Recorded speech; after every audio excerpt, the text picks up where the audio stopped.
ಅಮೆರಿಕದ ಅಧ್ಯಕ್ಷ Donald Trump ಹತ್ಯೆಗೆ ಇರಾನ್ ದೇಶ ಒಂದು ರಕ್ತಸಿಕ್ತ ಮಾಸ್ಟರ್ ಪ್ಲಾನ್ ರೆಡಿ ಮಾಡಿದೆ. ಟ್ರಂಪ್ ಅವರನ್ನ ಮುಗಿಸಿ ಹಾಕಲು ಇರಾನ್ನ ಹಂತಕರು ಈಗಾಗಲೇ ಶಸ್ತ್ರಾಸ್ತ್ರಗಳೊಂದಿಗೆ ಅಮೆರಿಕದೊಳಗೆ ನುಗ್ಗಿದ್ದಾರೆ ಎಂಬ ಆತಂಕಕಾರಿ ಇಂಟೆಲಿಜೆನ್ಸ್ ರಿಪೋರ್ಟ್ ಅನ್ನ ಇಸ್ರೇಲ್ನ ಮೊಸಾದ್ ಅಮೆರಿಕಕ್ಕೆ ಹಸ್ತಾಂತರಿಸಿದೆ. ಈ ಖಚಿತ ಮಾಹಿತಿ ಸ್ವತಃ ಪ್ರಪಂಚದ ಅತಿ ಹೆಚ್ಚು ಭದ್ರತೆ ಹೊಂದಿರುವ ನಾಯಕನನ್ನೇ ಬೆಚ್ಚಿ ಬೀಳಿಸಿದೆ.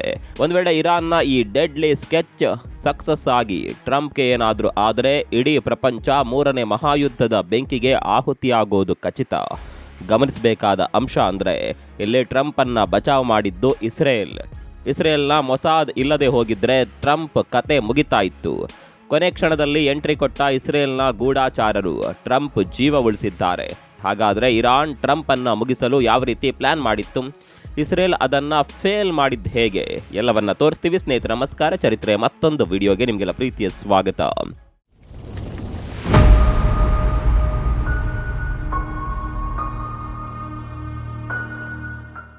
ಸ್ನೇಹಿತರೆ, ಇತ್ತೀಚೆಗಷ್ಟೇ ವಾಲ್ ಸ್ಟ್ರೀಟ್ ಜರ್ನಲ್ ಒಂದು ಆರ್ಟಿಕಲ್ ಅನ್ನ ಪಬ್ಲಿಷ್ ಮಾಡಿದೆ.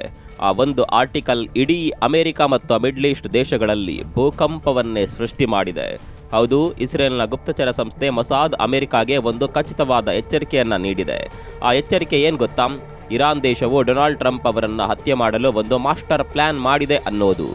ಇರಾನ್ ಟ್ರಂಪ್ ಅನ್ನ ಮುಗಿಸುವ ಹಂತಕ್ಕೆ ಹೋಗಿರೋದಕ್ಕೆ ಕಾರಣ ಸಿಂಪಲ್: ಟ್ರಂಪ್ ಮೇಲಿನ ದ್ವೇಷ. ನಿಮಗೆಲ್ಲ ಗೊತ್ತಿರುವಂತೆ ಅಮೆರಿಕ ಇರಾನ್ನ ಸುಪ್ರೀಂ ಲೀಡರ್ ಅನ್ನ ಹತ್ಯೆ ಮಾಡಿತ್ತು. ಇರಾನ್ನ ಸುಪ್ರೀಂ ಲೀಡರ್ ಅಯತ್ತಲ್ಲಾ ಅಲಿ ಖಮೇನಿ ಆಗಿರಬಹುದು ಅಥವಾ ಅಲ್ಲಿನ ನಾಯಕರಾಗಿರಬಹುದು. ಅವರು ಕೇವಲ ರಾಜಕೀಯ ವ್ಯಕ್ತಿಗಳಲ್ಲ, ಅವರಿಗೆ ಧಾರ್ಮಿಕವಾಗಿಯೂ ಒಂದು ದೊಡ್ಡ ಮೌಲ್ಯವಿದೆ, ಒಂದು ಎಮೋಷನ್ ಇದೆ. ಅಮೆರಿಕ ಮತ್ತು ಇಸ್ರೇಲ್ ಸೇರ್ಕೊಂಡು ಆ ಹಿರಿಯ ನಾಯಕನನ್ನ ಕೊಂದಾಗ ಕೇವಲ ಇರಾನ್ ಮಾತ್ರವಲ್ಲ, ಪ್ರಪಂಚದಾದ್ಯಂತ ಇರುವ ಶಿಯಾ ಮುಸ್ಲಿಂ ಸಮುದಾಯಕ್ಕೆ ಅತೀವ ನೋವು ಹಾಗೂ ಆಕ್ರೋಶ ಉಂಟಾಗಿತ್ತು. ಭಾರತದಲ್ಲಿರುವ ಎಷ್ಟೋ ಶಿಯಾ ಮುಸ್ಲಿಮರು ಕೂಡ ಈ ಹತ್ಯೆಯನ್ನ ತೀವ್ರವಾಗಿ ಖಂಡಿಸಿ ಬೇಸರ ವ್ಯಕ್ತಪಡಿಸಿದ್ದರು. ತಮ್ಮ ಪೂಜ್ಯ ನಾಯಕ ಮತ್ತು ಆತನ ಮುಗ್ಧ ಮೊಮ್ಮಗಳ ಸಾವಿಗೆ ಸೇಡು ತೀರಿಸಿಕೊಳ್ಳಲೇಬೇಕು ಎಂದು ಇರಾನ್ ಶಪಥ ಮಾಡಿತ್ತು. ಆ ಸೇಡಿನ ಅಗ್ನಿ ಜ್ವಾಲೆಯೇ ಈಗ ಡೊನಾಲ್ಡ್ ಟ್ರಂಪ್ ಅವರ ಕಡೆಗೆ ತಿರುಗಿದೆ. ಟ್ರಂಪ್ ಅವರನ್ನ ಮುಗಿಸಿ ಹಾಕಿದ್ರೆ ಮಾತ್ರ ಈ ಸೇಡು ತೀರುತ್ತದೆ ಅನ್ನೋದು ಇರಾನ್ನ ಪ್ಲಾನ್. ಇರಾನ್ ತನ್ನ ಪ್ಲಾನ್ ಅನ್ನ ಬಹಳ ಸೈಲೆಂಟ್ ಆಗಿ ಮಾಡ್ತಾ ಇತ್ತು.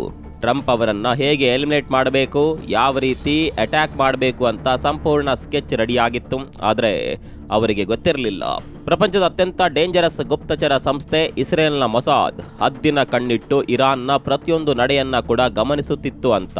ಹೌದು ಸ್ನೇಹಿತರೆ, ಇಸ್ರೇಲ್ ಈ ಪ್ಲಾನ್ನ ಬಗ್ಗೆ ಸಂಪೂರ್ಣ ಮಾಹಿತಿಯನ್ನ ಕಲೆ ಹಾಕಿ ತಕ್ಷಣವೇ ಅಮೆರಿಕಕ್ಕೆ ಹೊಸ ಇಂಟೆಲಿಜೆನ್ಸ್ ವರದಿಯನ್ನ ಶೇರ್ ಮಾಡ್ತು.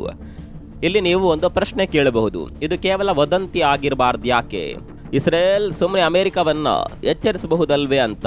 ಖಂಡಿತ ಇಲ್ಲ. ಇಸ್ರೇಲ್ ಕೇವಲ ಬಾಯಿ ಮಾತಲ್ಲಿ ಹೇಳಿಲ್ಲ, ಅಮೆರಿಕದ ಅಧ್ಯಕ್ಷರಿಗೆ ಪಕ್ಕಾ ಸಾಕ್ಷಿಗಳನ್ನು ಒದಗಿಸಿದೆ. ಅವರು ಕ್ಯಾಪ್ಚರ್ ಮಾಡಿದ ಎನ್ಕ್ರಿಪ್ಟೆಡ್ ಮೆಸೇಜ್ಗಳು, ಟೆಕ್ಸ್ಟ್ ಮೆಸೇಜ್ಗಳು ಮತ್ತು ಇರಾನ್ನ ಹಂತಕರು ಈಗಾಗಲೇ ಅಮೆರಿಕದೊಳಗೆ ನುಗ್ಗಿ ಶಸ್ತ್ರಾಸ್ತ್ರಗಳೊಂದಿಗೆ ಓಡಾಡುತ್ತಿರುವ ಭಯಾನಕ ಮಾಹಿತಿಯನ್ನ ಅಮೆರಿಕಕ್ಕೆ ಇಸ್ರೇಲ್ ಹಸ್ತಾಂತರಿಸಿದೆ. ಇದು ಎಷ್ಟು ಸೀರಿಯಸ್ ಮ್ಯಾಟರ್ ಅಂದರೆ, ಈ ಮಾಹಿತಿ ಸಿಕ್ಕ ತಕ್ಷಣ ಡೊನಾಲ್ಡ್ ಟ್ರಂಪ್ ಅವರ ರಿಯಾಕ್ಷನ್ ನೋಡಿದ್ರೆ ನೀವೇ ದಂಗಾಗ್ತೀರಿ. ಟ್ರಂಪ್ ಒಂದರ ಹಿಂದೊಂದು ಸ್ಟೇಟ್ಮೆಂಟ್ ಕೊಡೋದಕ್ಕೆ ಶುರು ಮಾಡ್ತಾರೆ. ನಾನು ಇರಾನ್ನ ಮುಂದಿನ ಟಾರ್ಗೆಟ್ ಆಗಿದ್ದೀನಿ ಅಂತ ಬಹಿರಂಗವಾಗಿಯೇ ಹೇಳ್ತಾರೆ. ಸ್ನೇಹಿತರೆ, ಇಲ್ಲಿ ಮತ್ತೊಂದು ವಿಚಾರವನ್ನು ನೀವು ಗಮನಿಸಬೇಕು. ಟ್ರಂಪ್ ಈ ರೀತಿಯ ಹೇಳಿಕೆಯನ್ನು ಕೊಡುವಾಗ ಸಾಮಾನ್ಯವಾಗಿ ಶುಕ್ರವಾರವನ್ನೇ ಆಯ್ಕೆ ಮಾಡಿಕೊಳ್ತಾರೆ. ಶುಕ್ರವಾರಕ್ಕಿಂತ ಮುಂಚೆ ಈ ರೀತಿಯ ಹೇಳಿಕೆಗಳನ್ನು ಕೊಡೋದಿಲ್ಲ. ಇದಕ್ಕೆ ಕಾರಣ ಏನು ಗೊತ್ತಾ? ಶನಿವಾರ ಮತ್ತು ಭಾನುವಾರ ಷೇರು ಮಾರುಕಟ್ಟೆ ಬಂದಿರುತ್ತೆ. ಇದು ಒಂದು ದೊಡ್ಡ ಗೇಮ್ ಸ್ನೇಹಿತರೆ. ಭಾನುವಾರ ಏನಾದರೂ ದೊಡ್ಡ ಸ್ಟೇಟ್ಮೆಂಟ್ ಕೊಟ್ಟು ಸೋಮವಾರ ಮಾರ್ಕೆಟ್ ಓಪನ್ ಆಗುವಷ್ಟರಲ್ಲಿ ಬಿಲಿಯನ್ ಗಟ್ಟಲೆ ಹಣ ಮಾಡುವ ದೊಡ್ಡ ತಂತ್ರ ಇದು. ಸ್ವತಃ ಟ್ರಂಪ್ ಅವರೇ ಒಪ್ಕೊಂಡಿದ್ದಾರೆ, ತಮ್ಮ ಮಕ್ಕಳಿಗೆ ಮೊಮ್ಮಕ್ಕಳಿಗೆ ಇನ್ಸೈಡರ್ ಇನ್ಫಾರ್ಮೇಶನ್ ಇರುತ್ತೆ ಅಂತ. ಯಾವ ಕಂಪನಿಯ ಷೇರುಗಳು ಮೇಲೇರುತ್ತವೆ, ಯಾವ ಪಾಲಿಸಿ ಬಂದರೆ ಯಾವ ಸ್ಟಾಕ್ ರಾತ್ರೋರಾತ್ರಿ ಹಾರುತ್ತದೆ ಅನ್ನೋದು ಅವರಿಗೆ ಮೊದಲೇ ಗೊತ್ತಿರುತ್ತೆ.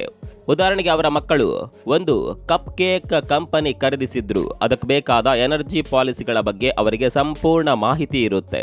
ಇನ್ನೊಂದು ಬೆಚ್ಚಿ ಬೀಳುವ ಫ್ಯಾಕ್ಟ್ ಅಂದರೆ, ಡೊನಾಲ್ಡ್ ಟ್ರಂಪ್ ಅವರ ವಾರ್ಷಿಕ ಆರ್ಥಿಕ ವರದಿಯ ಪ್ರಕಾರ ಕೇವಲ 2025ರಲ್ಲಿಯೇ ಅವರು ಬರೋಬ್ಬರಿ 21,000ಕ್ಕೂ ಹೆಚ್ಚು ಬಾರಿ ಸ್ಟಾಕ್ ಮಾರ್ಕೆಟ್ನಲ್ಲಿ ಟ್ರೇಡಿಂಗ್ ಮಾಡಿದ್ದಾರೆ. ಲೆಕ್ಕ ಹಾಕಿ ನೋಡಿ, ದಿನಕ್ಕೆ ಸರಿಸುಮಾರು 85 ಬಾರಿ ಅವರು ಟ್ರೇಡಿಂಗ್ ಮಾಡಿದ್ದಾರೆ.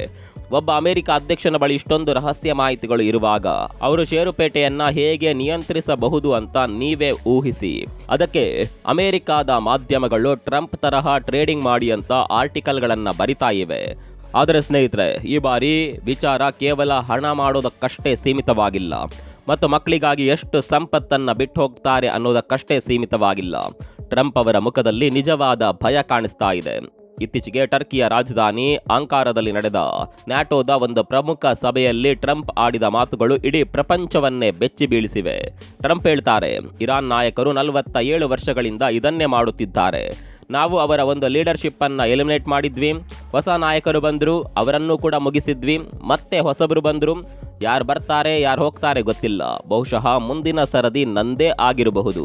ಸ್ನೇಹಿತರೆ, ಯೋಚನೆ ಮಾಡಿ, ಅಮೆರಿಕದ ಅಧ್ಯಕ್ಷ, ಪ್ರಪಂಚದಲ್ಲಿ ಅತಿ ಹೆಚ್ಚು ಭದ್ರತೆ ಇರುವ ವ್ಯಕ್ತಿ, ಪ್ರತಿ ತಿಂಗಳು ಇವರ ಸೆಕ್ಯೂರಿಟಿಗೆಂದೇ $1 ಮಿಲಿಯನ್ ಖರ್ಚು ಮಾಡಲಾಗುತ್ತೆ.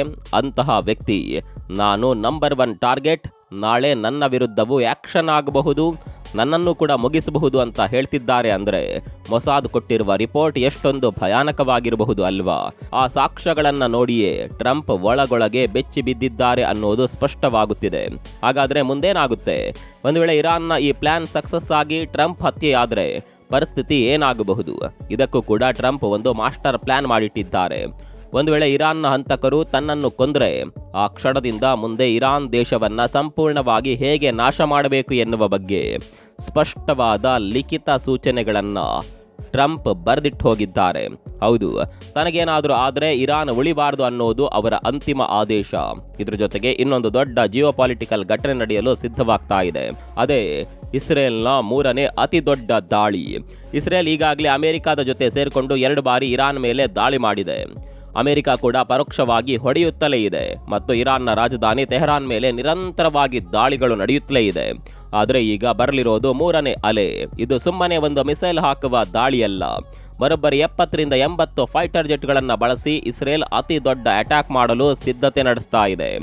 ಈ ಮುಂಬರುವ ದಾಳಿ ಈ ಯುದ್ಧವನ್ನ ನೆಕ್ಸ್ಟ್ ಲೆವೆಲ್ಗೆ ತೆಗೆದುಕೊಂಡು ಹೋಗಲಿದೆ. ಸ್ನೇಹಿತರೆ, ಇಸ್ರೇಲ್ ಎಚ್ಚರಿಕೆ ನೀಡಿದ್ರು. ಎಲ್ಲೋ ಒಂದು ಕಡೆ ಅಮೆರಿಕದ ಗುಪ್ತಚರ ಇಲಾಖೆ ವಿಫಲವಾಗಿ ಇರಾನ್ನ ಹಂತಕರು ಟ್ರಂಪ್ ಅವರನ್ನ ಮುಗಿಸುವಲ್ಲಿ ಯಶಸ್ವಿಯಾದರೆ ಆಮೇಲೆ ಆಗುವ ಅನಾಹುತವನ್ನ ಊಹಿಸಲು ಕೂಡ ಸಾಧ್ಯವಿಲ್ಲ. ಅಮೆರಿಕ ಇರಾನ್ನ ಮೇಲೆ ಸಾರುವ ಯುದ್ಧ ಹೇಗಿರುತ್ತೆ ಅಂದ್ರೆ ಪ್ರಪಂಚ ಇಲ್ಲಿವರೆಗೆ ಅಂಥದ್ದೊಂದು ಯುದ್ಧವನ್ನ ನೋಡಿಯೇ ಇರೋದಿಲ್ಲ. ಪರಿಸ್ಥಿತಿ ಕೈಮೀರಿದ್ರೆ ಅಮೆರಿಕ ನ್ಯೂಕ್ಲಿಯರ್ ವೆಪನ್ಸ್ ಬಳಸಿದ್ರು ಯಾವುದೇ ಆಶ್ಚರ್ಯವಿಲ್ಲ ಎನ್ನುವ ಮಟ್ಟಿಗೆ ವಾತಾವರಣ ಬಿಸಿಯಾಗಿದೆ. ಇದು ಕೇವಲ ಟ್ರಂಪ್ನ ಅಳಿವು ಉಳಿವಿನ ಪ್ರಶ್ನೆಯಲ್ಲ, ಇದು ಇಡೀ ಪ್ರಪಂಚದ ಭವಿಷ್ಯದ ಪ್ರಶ್ನೆ. ಈ ಬೆಂಕಿ ಹೊತ್ಕೊಂಡ್ರೆ ಇದರ ಇಡೀ ಪ್ರಪಂಚದ ಪ್ರತಿಯೊಂದು ದೇಶಕ್ಕೂ ತಟ್ಟಲಿದೆ. ನೋಡಿದ್ರಲ್ಲ ಸ್ನೇಹಿತರೆ, ಜಗತ್ತಿನ ದೊಡ್ಡಣ್ಣನ ದೇಶದಲ್ಲಿ ಏನೆಲ್ಲ ನಡೆಯುತ್ತಿದೆ ಅಂತ. ಒಂದು ಕಡೆ ಸೇಡಿನ ರಾಜಕಾರಣ, ಇನ್ನೊಂದು ಕಡೆ ಷೇರುಪೇಟೆಯ $1 ಬಿಲಿಯನ್ ಆಟ. ಟ್ರಂಪ್ ಉಳಿಯುತ್ತಾರಾ? ಇರಾನ್ ತನ್ನ ಸೇಡು ತೀರಿಸಿಕೊಳ್ಳುತ್ತಾ? ಅಥವಾ ಇಸ್ರೇಲ್ನ 80 ಫೈಟರ್ ಜೆಟ್ಗಳು ಇರಾನ್ ಅನ್ನ ಮಣ್ಣು ಮುಕ್ಕಿಸುತ್ತವಾ? ನಿಮ್ಗೆ ಏನನ್ಸುತ್ತೆ ಕಾಮೆಂಟ್ ಮಾಡಿ. ಮತ್ತೊಂದು ವಿಡಿಯೋದಲ್ಲಿ ಸಿಗೋಣ. ಅಲ್ಲಿವರೆಗೂ ನಮಸ್ಕಾರ.